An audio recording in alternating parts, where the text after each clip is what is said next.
Assalamualaikum warahmatullahi wabarakatuh. Selamat pagi. Perkenalkan, kami kelompok 1 yang beranggotakan antara lain Irfan Hadi, Jenny Hairunisa, Reviana Safitri, dan Winnie Gusmiranda. Di sini kami akan mempresentasikan materi ketujuh, yaitu manajemen jasa bank pada mata kuliah manajemen bank. Apa saja yang ada di dalamnya? Poin pertama ada pengertian jasa, yang kedua jasa bank dalam pembayaran transaksi perdagangan, yang ketiga jasa bank dalam memperlancar peredaran uang. Apa itu jasa? Jasa bank adalah semua aktivitas bank, baik secara langsung maupun tidak langsung, yang berkaitan dengan tugas dan fungsi bank sebagai lembaga intermediasi, yaitu lembaga yang memperlancar terjadinya transaksi perdagangan, memperlancar peredaran uang, dan memberikan jaminan kepada nasabahnya. Salah satu fungsi bank yang sangat vital adalah membantu memperlancar transaksi bisnis guna memperlancar lalu lintas pembayaran. Untuk menjalankan fungsi bank tersebut di atas, maka dibutuhkan jasa-jasa bank lainnya, yaitu yang pertama clearing, yang kedua inkaso, yang ketiga letter of credit atau LOC, yang keempat bank garansi, yang kelima transfer, dan yang keenam kartu plastik.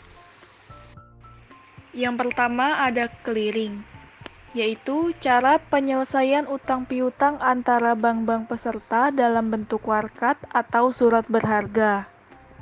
Mekanisme clearing dapat mempermudah, mempercepat, dan lebih efisien untuk penyelesaian utang piutang antar bank-bank peserta clearing.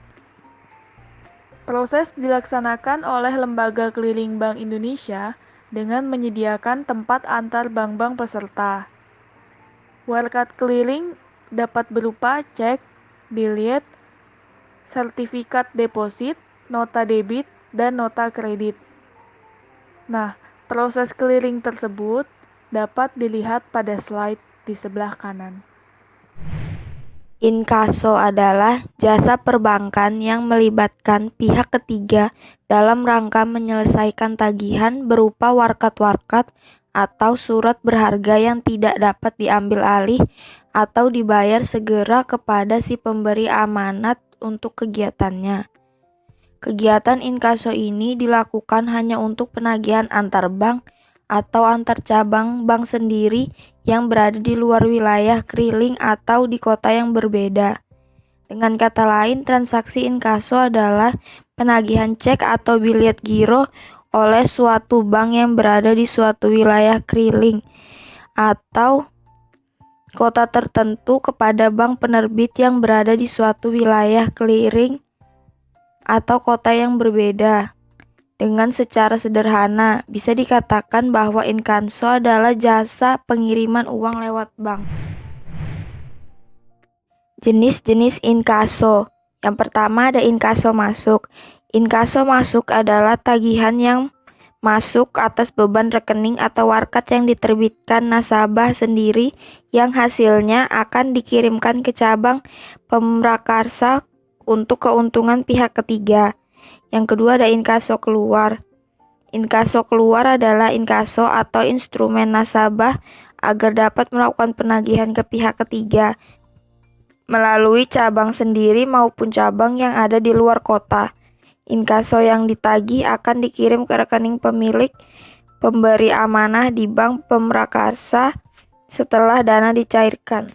Transfer adalah salah satu kegiatan jasa bank untuk memindahkan sejumlah dana tertentu sesuai dengan perintah si pemberi amanat yang ditunjukkan untuk keuntungan seseorang yang ditunjuk sebagai penerima transfer. Dalam arti lain, transfer adalah kiriman uang yang diterima bank termasuk hasil inkaso yang ditagih melalui bank tersebut yang akan diteruskan kepada bank lain untuk dibayarkan kepada nasabah. Baik transfer uang keluar atau masuk akan mengakibatkan adanya hubungan antar cabang yang bersifat timbal balik. Artinya, bila satu cabang mendebet, maka cabang lain akan mengkredit. Jenis transfer. Yang pertama, transfer keluar. Salah satu jenis pengiriman uang yang dapat menyederhanakan lalu lintas pembayaran adalah dengan pengiriman uang keluar. Media untuk melakukan transfer ini adalah secara tertulis ataupun melalui kawat. Yang kedua ada transfer masuk. Adalah kegiatan di mana bank menerima amanat dari salah satu cabang untuk membayar sejumlah uang kepada seseorang benefisiari. Yang ketiga ada pembatalan transfer keluar. Pembatalan transfer pembayaran ini baru dapat dilakukan oleh bank pemberi amanat kepada nasabah pemberi amanat hanya apabila telah diterima berita konfirmasi dari bank pembayar bahwa memang transfer yang dimaksud belum dibayarkan. Yang keempat, pembatalan transfer masuk. Jika terjadi pembatalan, hal yang harus dilakukan adalah memeriksa apakah hasil transfer telah dibayar kepada benefisiari. Bank garansi.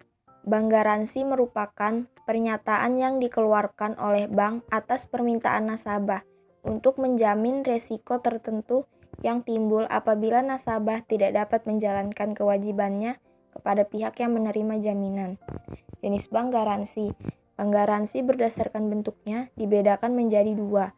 Yang pertama, penerimaan atau penerbitan jaminan dalam bentuk bank garansi, baik dalam rangka pemberian kredit, risk sharing, dan standby loan, maupun dalam rangka pelaksanaan proyek seperti bid bond, performance bonds, dan advance payment bonds. Yang kedua ada akseptasi atau endorsement surat berharga, yaitu pemberian jaminan atau garansi dalam bentuk penandatanganan kedua atau seterusnya atas wasel dan promise atau accept. Selanjutnya yaitu jenis bank garansi berdasarkan kegunaannya. Bank garansi dapat digunakan dalam berbagai rangka. Yang pertama yaitu sebagai tender, yaitu bank garansi yang diberikan oleh bank untuk para kontraktor maupun level lansir. Yang kedua, perdagangan, yaitu bank garansi yang diberikan kepada pihak pabrikan untuk kepentingan agen atau level lansir produk-produk pabrik tersebut. Yang ketiga yaitu penangguhan bea masuk, yaitu bank garansi yang diterbitkan untuk menjamin kepada Dinas Bea dan Cukai untuk pembayaran bea masuk barang impor.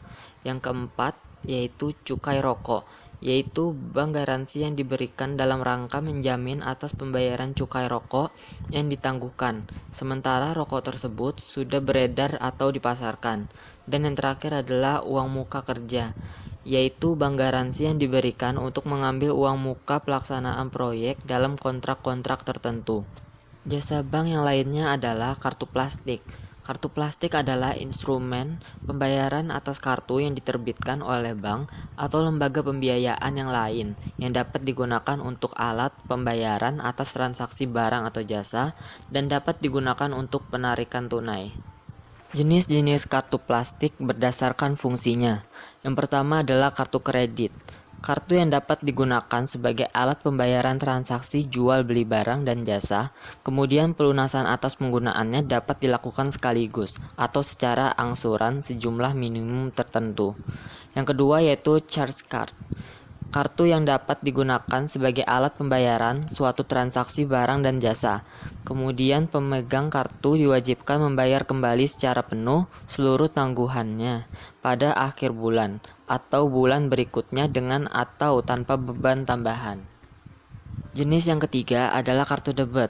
Kartu yang dapat digunakan sebagai perintah bayar atau pendebetan terhadap rekening pemegangnya. Transaksi dengan menggunakan kartu debit adalah transaksi tunai yang pembayarannya tidak dengan uang tunai, tetapi melalui pembebanan rekening pemegang kartu debit dan pengkreditan terhadap rekening merchant. Yang keempat yaitu cash card atau kartu tunai. Sering disebut kartu ATM, yaitu kartu yang dapat digunakan untuk penarikan tunai, baik di counter-counter bank maupun pada anjungan ATM. Dan yang terakhir adalah check guarantee card. Kartu yang dapat digunakan sebagai jaminan dalam penarikan cek oleh pemegang kartu tersebut. Jenis-jenis kartu plastik menurut wilayah berlakunya. Yang pertama yaitu kartu plastik lokal, yaitu kartu plastik yang berlaku pada wilayah tertentu, misalnya seluruh Indonesia. Dan yang kedua yaitu kartu plastik internasional, yaitu kartu plastik yang berlaku dan dapat digunakan di seluruh dunia. Contohnya Visa, American Express, Carte Balance, Mastercard, dan Dinner Club. LOC atau Letter of Credit merupakan cara pembayaran internasional yang memungkinkan seorang eksportir menerima pembayaran langsung tanpa menunggu berita dari luar negeri. Pembayaran tersebut akan diterima setelah barang dan berkas dokumen dikirim ke luar negeri atau kepada pemesan. LOC berfungsi untuk memudahkan pembayaran, baik itu untuk importir yang membeli maupun eksportir yang memberikan barang. Jenis-jenis LOC. Yang pertama ada Revocable Letter of Credit, yang kedua ada Irrevocable, yang ketiga ada Back-to-Back LOC, yang keempat ada Revolving LOC, yang kelima ada Unrestricted LOC, yang keenam Side LOC, yang ketujuh Usen LOC, dan yang terakhir ada Red Clause LOC. Jasa bank dalam memperlancar peredaran uang. Produk bank yang terkait dengan fungsi memperlancar peredaran uang ialah rekening koran, yang berisi ringkasan transaksi keuangan yang telah terjadi pada periode tertentu pada rekening bank yang dimiliki oleh individu atau perusahaan. Rekening koran memuat semua aktivitas rekening seperti tabungan, transfer uang, debit atau kredit, yang diperlukan oleh bank atau kreditur sebagai bukti untuk menunjukkan bahwa pemegang rekening benar memiliki penghasilan atau mempunyai arus kas. Mekanisme peredaran uang dapat dijelaskan dari dua sisi, yaitu simpanan dan juga pinjaman.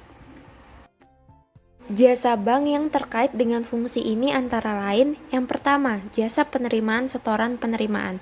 Setoran dilakukan oleh bank untuk kepentingan rekening yang dipelihara di kantor cabang bank yang bersangkutan ataupun kantor cabang lainnya. Jasa penerimaan setoran tersebut banyak dimanfaatkan oleh perusahaan-perusahaan besar yang mempunyai jaringan unit kerja banyak, sehingga untuk melihat saldo yang ada di bank dapat dilakukan dengan cara sentralisasi sistem keuangan. 2. Ada jasa pencairan dana. Pencairan dana dapat dilakukan setiap hari baik menggunakan cek maupun biliet giro atas beban rekening giro maupun rekening peminjamnya. Setiap cek atau biliet giro yang beredar merupakan bagian dari jumlah uang yang beredar, sebab cek atau biliet giro didukung oleh dana yang cukup di rekening masing-masing pengguna. Terima kasih, cukup sekian presentasi dari kelompok 1. Semoga apa yang kami sampaikan bisa bermanfaat bagi kalian semua. Terima kasih. Apakah ada yang ingin ditanyakan?